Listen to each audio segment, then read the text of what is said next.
literary gathering or an elegant party attributed to Emperor Song Huizong. Emperor Song Huizong was well known as a great painter, poet, and calligrapher who was greatly interested in the development of literature and arts over the art of statecraft.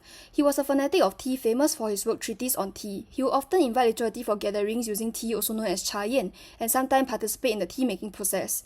During the Song Dynasty, literati enjoyed a high social position as they held powerful position within the court. The name of the painting Wen Hui Tu suggests the idea of making friends via literature. It depicts an outdoor garden social gathering held for the literati of the Northern Song Dynasty.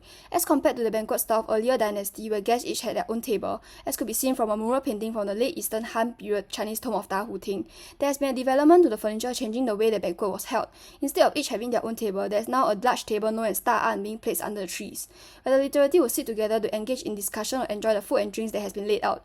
While sitting on the same table, each literati was provided with their own sets of cookeries either for hygiene or cultural of etiquette, while food was placed in the middle for sharing.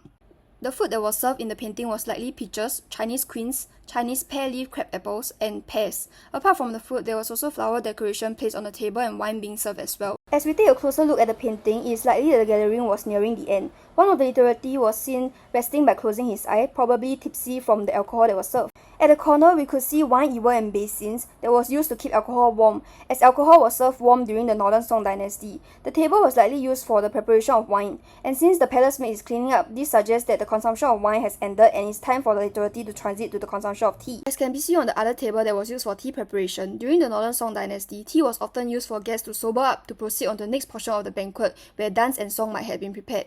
In Northern Song Dynasty, whisk tea was the preferred tea preparation method. First, the cake of tea is crushed and ground into powder. The tea powder is then kept in a container and added into a teacup when it's time to prepare the tea. The palace maid is adding the tea powder into the cha jan using a cha chi. Boiling water is then added to a teacup to make the powder become tea paste. Continuously boiling water is added while whisking the paste until foam is formed. Whisk tea was considered as a form of art similar to that of chess, calligraphy, and painting, and the practice of dou cha became popular culture for the literati during the Northern Song Dynasty.